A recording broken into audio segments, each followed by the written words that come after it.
আমি গোলাপ পিঠে বানিয়ে দেখাবো। দেখতে যেমন সুন্দর, খেতেও ভীষণ সুস্বাদ। হ্যালো বন্ধুরা, আমি পিঙ্কি, আমার রেসিপিতে সবাইকে স্বাগতম। আজ আমি গোলাপ পিঠে বানিয়ে দেখাবো। বানানোর জন্য আমি একটা প্যান বসিয়েছি, তার মধ্যে দিয়ে দেবো আমি 2 কাপ জল। আমি চায়ের কাপ মেপে 2 কাপ জল দিয়ে দিচ্ছি।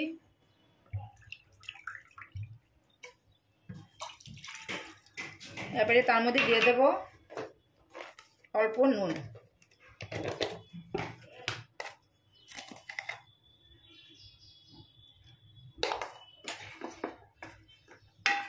এবারে জলটা ফুটে ওঠার অপেক্ষা করব। জলটা ফুটে গেছে, এবারে দিয়ে দেব 2 কাপ চালের গুঁড়ো।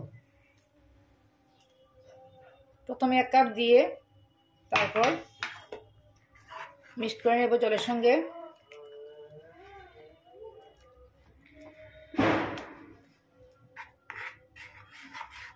আমি ঘরে চালের গুঁড়ো করে নিয়েছি, আপনারা কিনা চালের গুঁড়ো ব্যবহার করতে পারবেন। আরও 1 কাপ দিয়ে দিলাম। 2 কাপ জলের জন্য আমি 2 কাপ চালের গুঁড়ো দিয়ে দিলাম।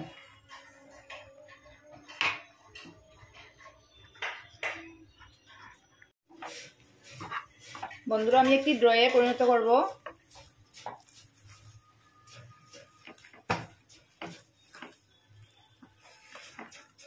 দেখেন প্যান থেকে ছেড়ে গেছে, তার মানে আমার ড্রটি একদম রেডি। এবারে আমি ঢেকে রেখে দেবো 5 মিনিট। বন্ধুরা, আমি 5 মিনিট ঢেকে রেখেছিলাম, এবারে এটা হালকা ঠান্ডা করে নেব।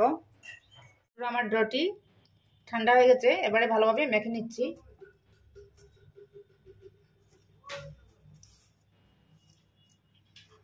যদি মনে করেন একটু নরম হয়ে গেছে, তাহলে অল্প চালের গুঁড়ো দিয়ে দিতে পারবেন, মিক্স করে নিতে পারবেন।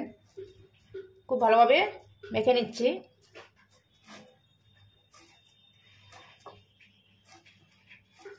আমি 5 মিনিট এভাবে ভালোভাবে মিক্স করে নেব। আমি এবারে একটি মালাই রেডি করব। তার জন্য একটা কড়াইয়ের মধ্যে আমি হাফ লিটার দুধ নিয়েছি, তার মধ্যে দিয়ে দেব আমি হাফ কাপ চিনি। মিষ্টিটা আপনাদের পছন্দ অনুযায়ী দেবেন। এবারে দুধটা জাল দিয়ে আমি ঘন করে নেব, এটা মালাইয়ে পরিণত করব। আমি গুড় ও নারকেল দিয়ে একটা পুর বানিয়ে নিয়েছি, এটা দেখানো হয়নি। এবারে শুরু করা যাক। এবারে অল্প এই চালের ড্রটি নিলাম, নিয়ে অল্প চালের গুঁড়ো দিয়ে দিলাম, দিয়ে এবারে বেলে নিচ্ছি। আমরা যেরকম রুটি খাই ঘরে সেইভাবেই বেলে নিচ্ছি। খুব একটা ভারী হবে না, খুব একটা পাতলা হবে না।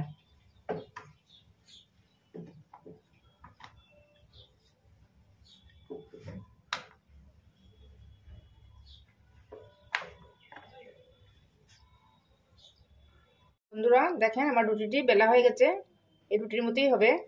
এবারে একটা স্টিলের গ্লাস নিয়ে আমি কেটে নিচ্ছি, এভাবে কেটে নিচ্ছি।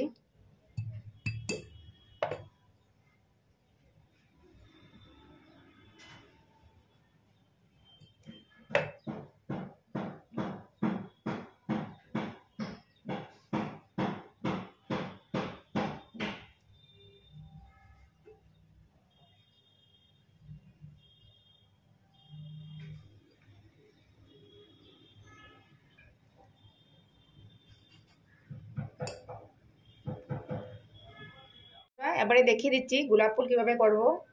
প্রথমে এরকম একটা রুটি নিয়ে তারপর একটা দিয়ে দিলাম, তার উপরে এইভাবে রাখবো, একটার উপরে একটা রাখবো, 3টে 4টে, আমি 5টা দিয়ে করছি। 5টা রুটি দিয়ে দিলাম। এবারে এই মধ্যে আমি এই যে নারিকেল ও গুড় দিয়ে যে পুরটা বানিয়েছি সেটা দিয়ে দেব, মিডিলেই দিয়ে দেব।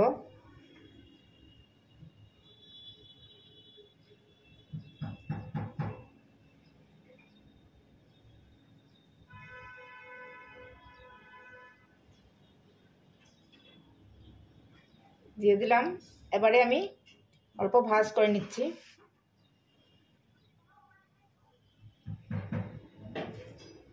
এভাবে অল্প প্রেস করে নিলে হবে।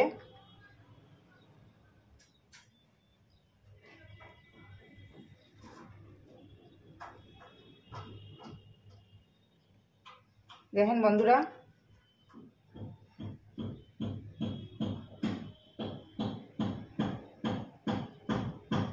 এবারে ভাঁজ করে নিলাম। এবারে আমি এভাবে ফোল্ড করে নেব।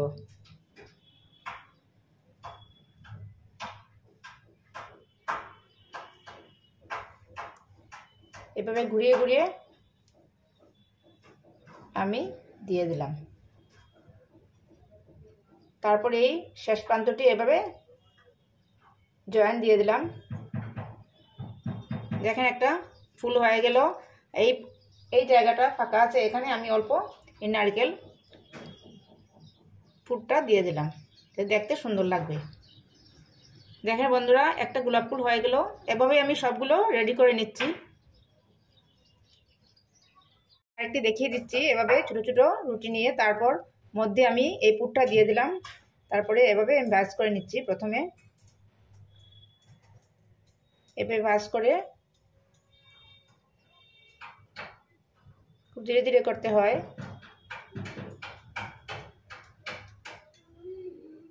মুখে বলা যায় না, দেখেই বুঝে নিতে হয়। এবার ভাঁজ করে নিলাম। এবারে আমি ফোল্ড করে নিচ্ছি।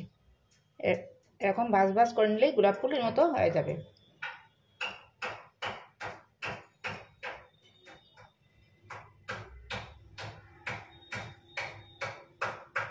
এরকম বেলে নিচ্ছি।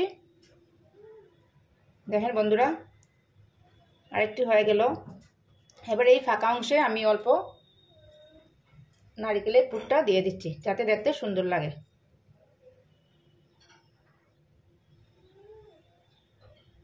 আরেকটি হয়ে গেল। এভাবে আমি সবগুলো করে নিচ্ছি। আমার পিঠাগুলো সব রেডি করে নিয়েছি। এবারে এগুলো স্টিম করব। এদিকে আমার মালাইটিও রেডি হয়ে গেছে, দেখেন। এবারে পিঠাগুলো স্টিম করব।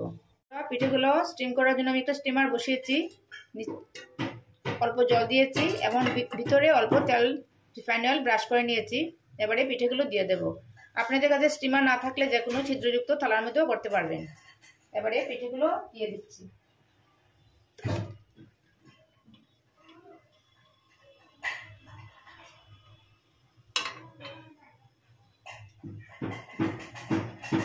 আমি 4টা করে দিচ্ছি, যেহেতু স্টিমারটা ছোট। এবারে ঢাকা দিয়ে দেব 5 মিনিটের জন্য। স্টিমটা লো আঁচে রেখেছি। 3 মিনিট আমি এটা স্টিম করব। বন্ধুরা, আমি 5 মিনিট স্টিম করেছি। আমার পিঠেগুলো একদম রেডি। এবারে বাকিগুলো এভাবে করে নিচ্ছি। বন্ধুরা, এবারে আমি একটা প্লেটের মধ্যে মালাই নিয়েছি, সার্ভটা দেখিয়ে দিচ্ছি। তারপর পিঠেগুলো দিয়ে সাজিয়ে নেব।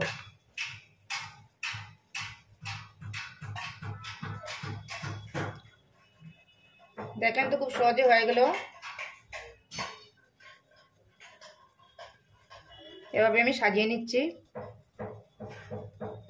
আপনারা মালাই ছাড়াও সার্ভ করতে পারবেন।